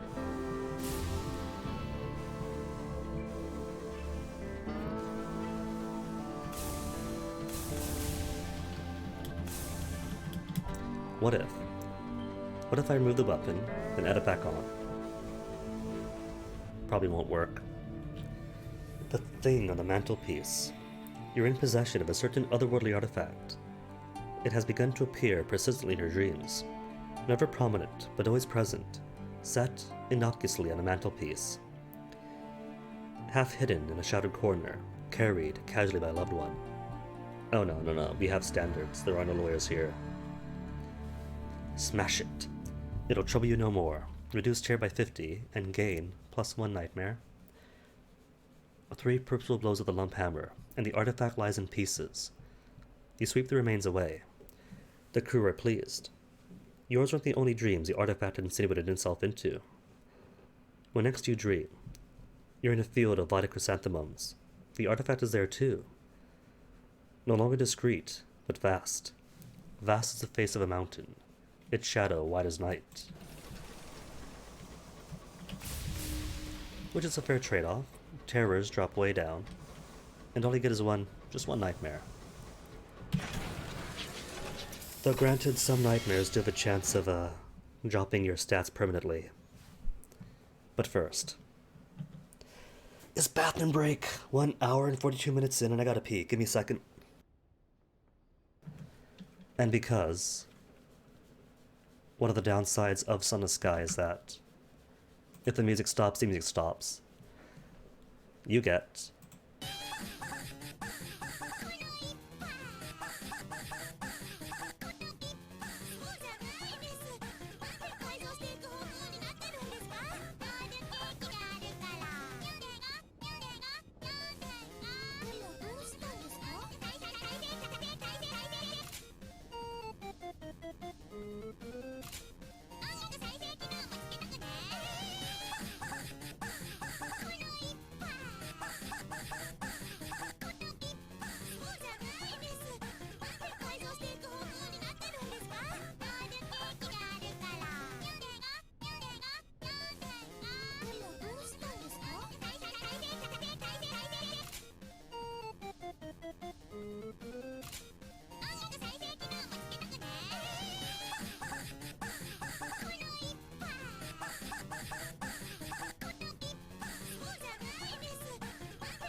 Alright, backbreak over.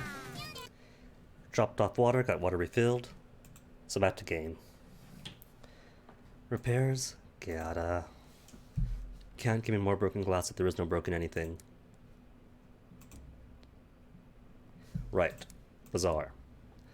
Bronze for Davon. Could do. Magdalene's? Maybe. I'll bookmark it. But how much bronze do they want? 5 consignments of bronzewood? Got plenty of those.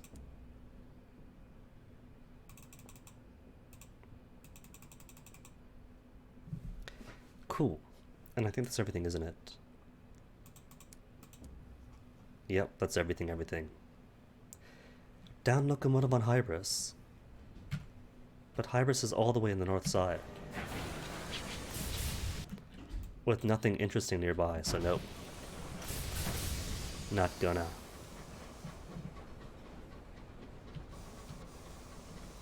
Port Davon first, then Nightbitters, Titania.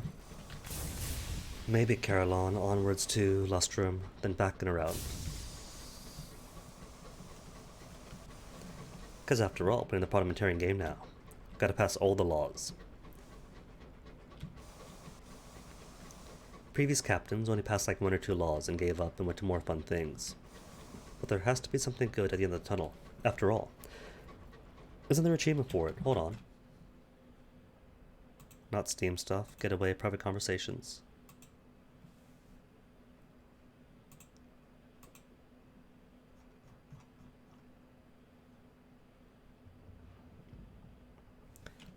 Now there was an achievement, but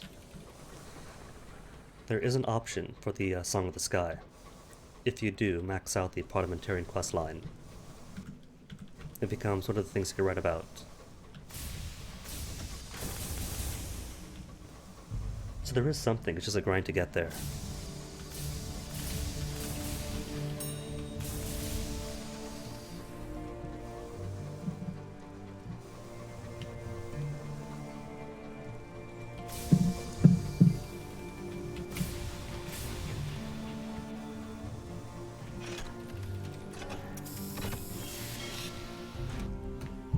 Port Davon, quiet day.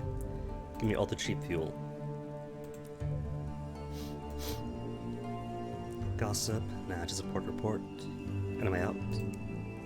A welcome? What is my welcome right now? Peculiarities, not here. Not a possession, is it? Port reports, Lustrum. Ah, well, no matter. Maybe I am out. In? No, still have welcome. And a short-sighted cryptozoologist. Have I not met you yet? Where does she want? Hybris or Lustrum? Where does she want to go? Lustrum, beams the short-sighted cryptozoologist. She leans in conspiratorially, then realizes she's whispering to one of the inn's wooden beams. Leans over to where you actually are. I hear there's a curator who lives there with the people, Mr. Pennies. I've always wanted to meet a curator, just safely. Okay, headed there anyway. Oh wait, have I got anything for the hunting club? No, I don't. Request membership. Then I get the commission, Cantankery Trophy, Chorister Trophy, or Scribe Spinster. Okay then. 2 Ledbetters. We're better than Ledbetters.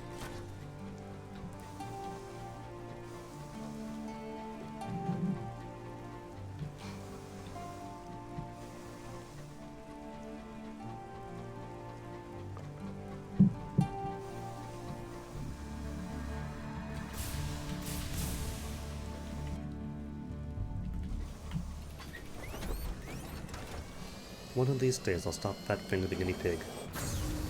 What did it find anyway? Something way out of the way? Nope, right ahead of me.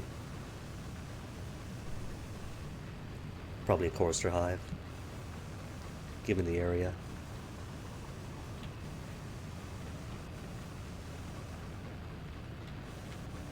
No? Homestead. It's alright though, I don't need a homestead right now.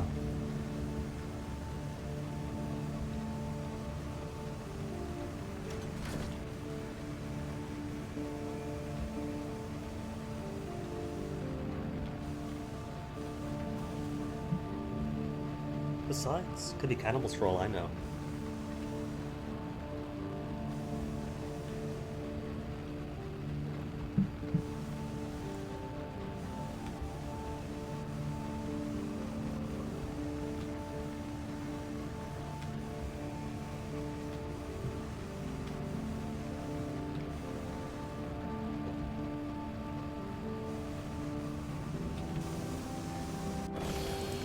But know what? Titania's pretty much already finished being built. So I don't really have to go there. I could skip it, I'm sure. Loading bay, hunting party, for more terror reduction, briefly without terror. Cool. Perfect reason to pass right through it. Through the old tombs, all I mean. They have arrived at the destination. Whether or not they still wish to be here is not entirely. You have brought her where she wants to go, despite her criminal past. She tips her hat as she disembarks and deposits a heavy purse into your hands. She whistles a jaunty tune as she makes her way to the station. 200? As far as bonuses go, that's the best. Phlegmatic researcher. What's the next stage? 1 sack of seeds. Bleh. New list is... Titanian petal, stomach of a tankery, or a fungal crinoline.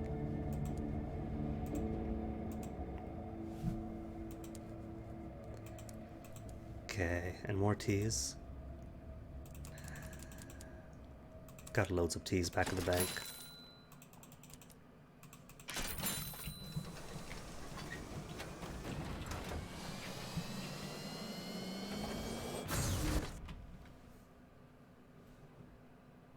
Your new engine allows you to activate full steam mode. You don't say. I've been using full steam mode. Well, thanks for telling me like 6 or 7 full steams in about how full steam works. Oh wait, I should see if the gun works. The gun probably doesn't. Alright, so if I get to Lustrum and the gun still doesn't work, then I'll just quit the title screen, come back in. Or wait, does it need the whole thing? It might mean an entire, like, quit game, then reopen game.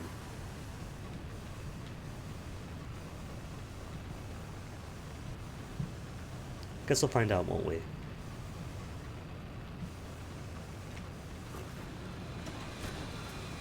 Do some science and... Science, as it turns out, often requires going back to old information. Not just discover the new, but confirming the old.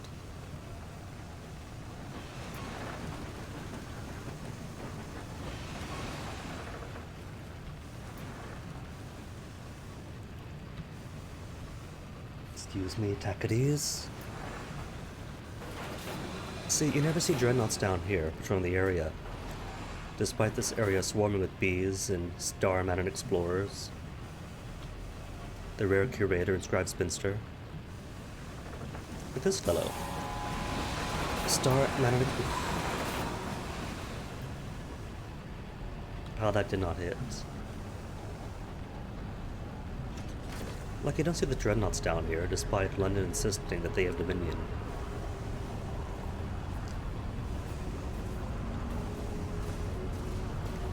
Fittingly, only ever protected their economic interests, nothing else.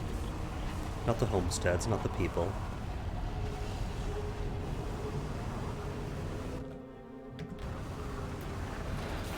But maybe you do, if you go full-on stovepipe.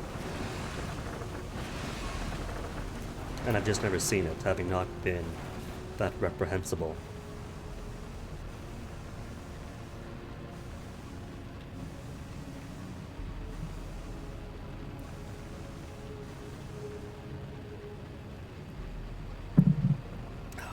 More marauders I can't engage. Not because of the weapon, but because of full steam.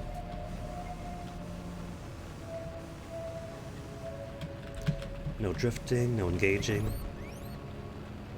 Oh, I got the cavi still.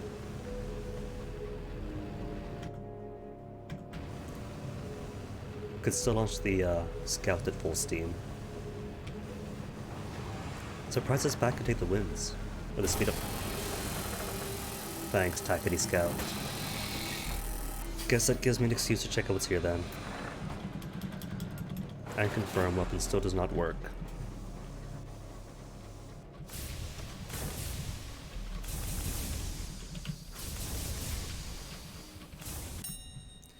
A wreck, mourn the dead.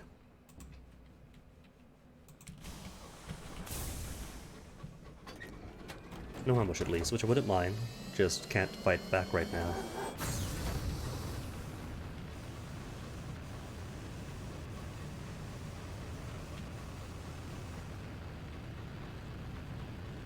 Cool, and almost to my next level.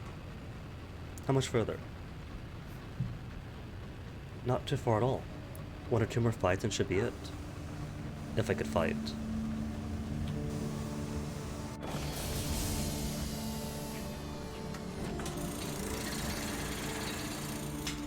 Monitors is far around Lustrum, really?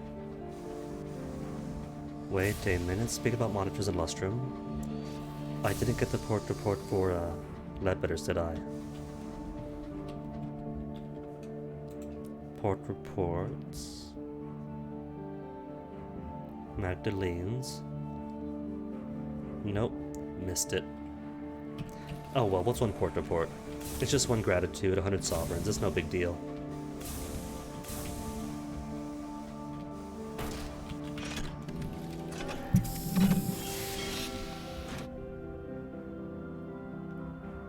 Your very own claim, Collector Hall.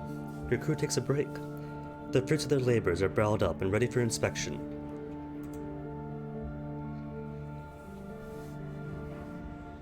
The foreman has terrible news. It's those windward bastards, Captain. You better come see. Oh no. Minimal hull and crew lost. Well, some of them. They don't tell you how much. You've left some people behind. Bastards carrying from nowhere. Windward's netty men with their sticks and rope. Fought back, Captain. Fought like hell, but not everyone made it. The foreman surveys what remains of the mining site. Bastards, he confirms. Kicking aside a broken pickaxe handle. Come on. Sure we salvage, but I'm out of the game. Need better work than mining or skyfaring. Something safer. Oh, just 3 barrels. That's a tiny load. Okay then, 5 more crew.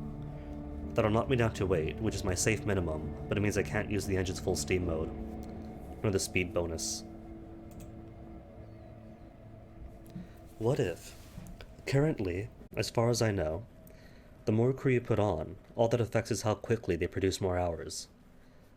But what if the more crew you have, there's also defense?